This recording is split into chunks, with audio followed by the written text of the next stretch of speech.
ចាជំរាបសួរកូនទាំងអស់គ្នាសុខសប្បាយអរគុណចាអរគុណព្រះអង្គសម្រាប់សុខភាពនិងសេចក្តីសុខសាន្ត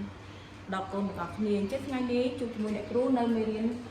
កិច្ចការថ្នាក់ទី4មេរៀនថ្ងៃនេះគឺយើងរៀនពីមេរៀន12វិធីបោកចំនួនទស្សភាពចាអញ្ចឹងមេរៀនថ្ងៃនេះតែគ្រូចង់មកបង្រៀនកូនទាំងអស់គ្នាគឺចំណោទតោះអញ្ចឹងយើងមកមើលចំណោទជាមួយអ្នកគ្រូទាំងអស់គ្នាហើយអានជាមួយអ្នកគ្រូតោះដាននេះលោកកំណាត់សម្ពុតលើកទី1ប្រវែង84ម៉ែត្រនិងលើកទី2លក់បាន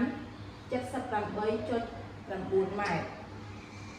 នេះគេសួរថាតើដាននេះលក់កំណាត់សម្ពុតទាំងពីរលើកបានប៉ុន្មានម៉ែត្រតើឥឡូវសូមកូនទាំងអស់គ្នាអានម្ដងទៀតជាមួយអ្នកគ្រូដាននេះលក់កំណាត់សម្ពុតលើកទី1ប្រវែង84ម៉ែត្រចា៎និងលើកទី2លក់បាន78.9ម៉ែត្រតើដានីលក់កំណាត់សម្ពុតទាំងពីរលើកបានប៉ុន្មានម៉ែត្រអញ្ចឹងយើងមើលកំណាត់សម្ពុតដែលគាត់លក់លើកទី1បាន84ម៉ែត្រអញ្ចឹងលើកទី2គាត់លក់ចំនួន2លើកចាលើកទី2បាន78.9ម៉ែត្រអញ្ចឹងសំណួរគេសួរថាតើ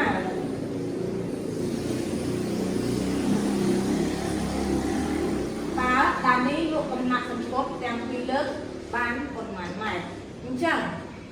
ចំណោទរបស់យើងគឺមានពីររបៀបគឺប្រមាណវិធីនិងរបៀបឆ្លើយអញ្ចឹងយើងរកអីគេគាត់ចាអញ្ចឹងយើងរកកំណាត់សម្ពុតដែលដានីលក់ទាំងពីរលើកចាហើយយើងសរសេរ84ណាបូកជាមួយនឹង78.9ម៉ែត្រហើយយើងធ្វើប្រមាណវិធីអញ្ចឹងយើងមើល84ម៉ែត្របូកជាមួយនឹង78.9អញ្ចឹងដើម្បីបូកគឺយើងត្រូវ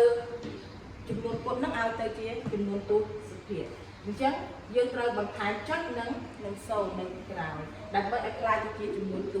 ស្សភាពដូចគ្នាអញ្ចឹងយើងចាប់ដើមបូកមក0បូកនឹង9បានប្រហែលដែរគាត់យើងបូកពីទុំពី10ទៅអញ្ចឹង0បូកនឹង9គឺបាន9ហើយយើងដាក់ចុចចម្លាក់ចុចណាតោះមកយើងបូកបន្តទៀត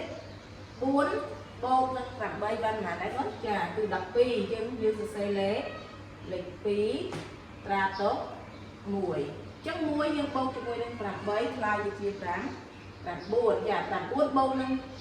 7បានប៉ុន្មានដែរគាត់ចាល្អមែនតើគឺ15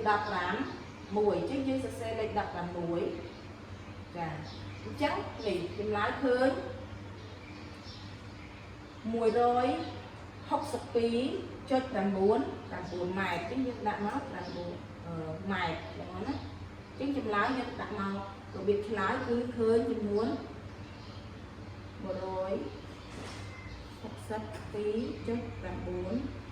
ម៉ែត្រចឹងអ្នកគ្រូសេតអស់អ្នកគ្រូសូមដាក់ម៉ែត្រនៅខាងក្រោមចាហើយយើងឆ្លើយថាឬក៏យើងដាក់ថាដូចនេះកំណាត់សម្ពុតដែលដានីលក់ទាំងពីរលើក